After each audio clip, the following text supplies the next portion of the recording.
Most gardeners make the mistake of scattering wood ash directly onto their soil without thinking about the long-term consequences. They figure it's just ashes, but the reality is that unprocessed ash can spike soil pH unevenly, burn seedlings, and leach nutrients before plants even get a chance to use them.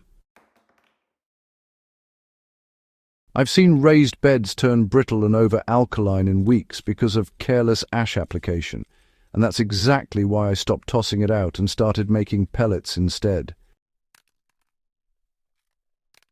Before we dive in, hit that subscribe button. If you grow food seriously and want soil that actually works for you instead of against you, subscribing is the best way to make sure you don't miss practical, real-world strategies like this. Also, I'll be referencing a product I use to monitor compost temperatures and pellet curing. The link is in the description from influencers and associates. I realized direct ash application was doing more harm than good. I experimented with wood ash in my backyard beds, adding a handful here, a sprinkle there, thinking it would boost potassium and trace minerals.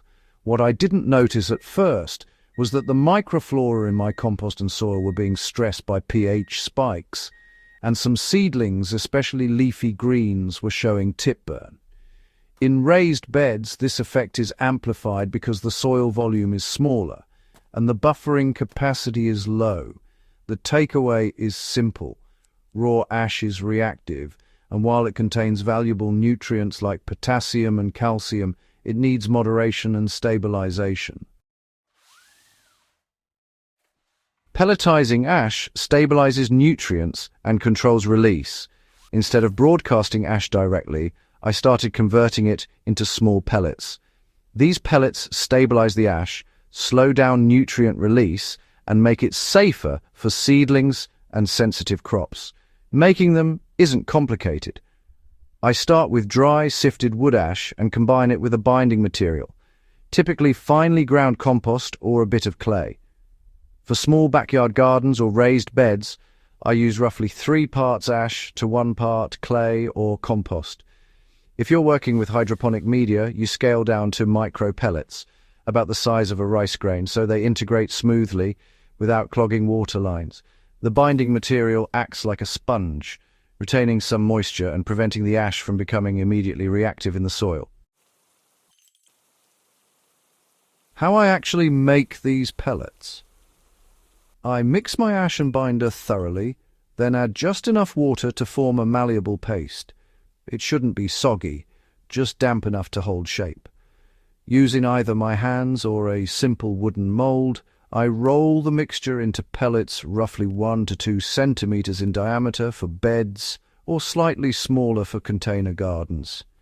After shaping, I let them air dry for 24 to 48 hours. Then cure them in a ventilated tray or shallow box for about a week. Curing allows the chemical reactions in the ash to stabilize and reduces the risk of shocking plants with sudden pH spikes. In larger systems like raised beds or small orchards, I distribute the pellets evenly, about 1 handful per square foot for heavy-feeding vegetables like tomatoes, peppers, or brassicas. For root crops like carrots and beets, I scatter a light layer and mix it into the top 2 to 3 inches of soil to avoid contact with emerging roots. Hydroponic growers can place micro pellets in a porous mesh tube adjacent to the roots, and the nutrients leach gradually without disturbing pH in the nutrient solution. I monitor compost and soil temperature with precision. One of the biggest mistakes gardeners make is assuming pelletized or composted materials are ready just by sight. Temperature matters because if ash is mixed into warm compost piles, the pellets can overheat, volatilize some nutrients, or even create small gas pockets that disturb soil microbes. I use a heavy-duty compost thermometer, specifically the RioTemp 36-inch model, which I've linked in the description, to check internal temperatures. I insert the stem into the middle of the curing tray or pile and monitor for stable readings around 120 to 130 degrees Fahrenheit. At that point, microbial activity has slowed, the pellets have stabilized, and nutrients are safe to introduce to the garden. Why pellets outperform raw ash in real gardening scenarios? In my raised beds after switching to pellets, I noticed multiple benefits within a single growing season. Tomato plants had deeper green leaves without tip burn. Peppers set more fruit because potassium and calcium were gradually available during flowering. Leafy greens developed less edge browning. In hydroponic setups, root systems remained healthy without the sudden spikes in alkalinity that occur when raw ash dissolves too quickly. Another practical advantage: pellets are easy to store. Raw ash tends to be messy and wind-blown. Pellets, on the other hand, can be bagged, labeled, and used as needed, just like any commercial slow-release fertilizer. It's also easier to calculate application rates. Instead of guessing how much a cup of loose ash contains, you can measure handfuls of pellets per square foot with predictable nutrient input. Right, so let's talk about the trade-offs you need to know. Pellets, well, they aren't a magic fix. They don't replace all fertilization needs, especially nitrogen, which ash is low in. That means you still need a source of nitrogen like compost tea, manure, or maybe an organic granular nitrogen if you're growing high-demand vegetables. Also, pelletizing does take extra effort. Mixing, shaping, drying, and curing isn't instant, you know? But for serious gardeners who care about yield, soil biology, and consistent nutrient delivery, honestly, the payoff is massive. You're controlling pH, protecting roots, and feeding plants slowly rather than shocking them. Now, about scaling for different garden sizes. For a small backyard raised bed, I make enough pellets for 2 to 3 square meters at a time, curing them in shallow trays on a sunny porch. For a 10 by 10 foot bed, I scale up, using larger trays or even a small screen table to let air circulate beneath the pellets. Hydroponic growers don't need large pellets. Micro pellets work best, and they can even be placed in a tube next to a drip line for controlled nutrient release. The key really is consistent sizing and curing to ensure predictable results. Let's cover some common mistakes to avoid when using ash pellets. The biggest mistake is thinking you can just throw them on top and water heavily. Overwatering can leach potassium before plants have a chance to absorb it. I apply the pellets a week before planting and mix lightly into the topsoil or growing media.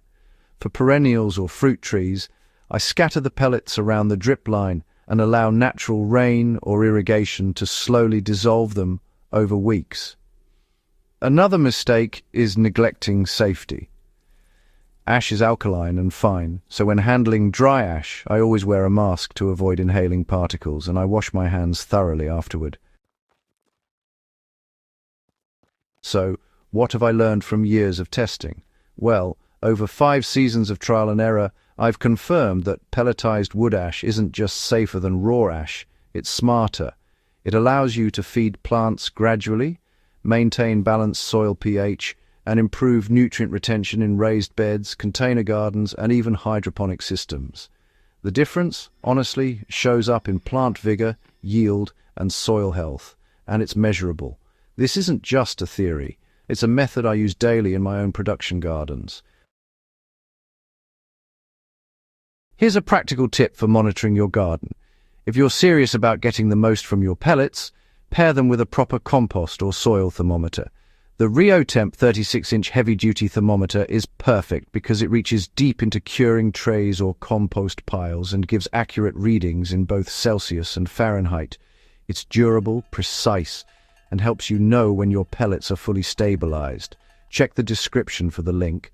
It's the tool I trust and recommend for any gardener who wants to avoid nutrient loss or soil shock. Switching from tossing wood ash to pelletizing it has honestly been transformative in my gardens. Your yields improve, soil pH stabilizes, and you get predictable nutrient delivery. If you grow serious food and care about results, you owe it to yourself to try this method. Start small, observe your plants, and scale up as you gain confidence. If you found this useful, hit subscribe. I post advanced gardening strategies that actually work, from soil management to composting techniques and container optimization. Share this video with other gardeners who are tired of wasting nutrients and want smarter solutions. The link to the RioTemp thermometer I use is in the description, along with all the details on creating ash pellets safely. Grow smarter, feed plants better, and watch your yields climb season after season.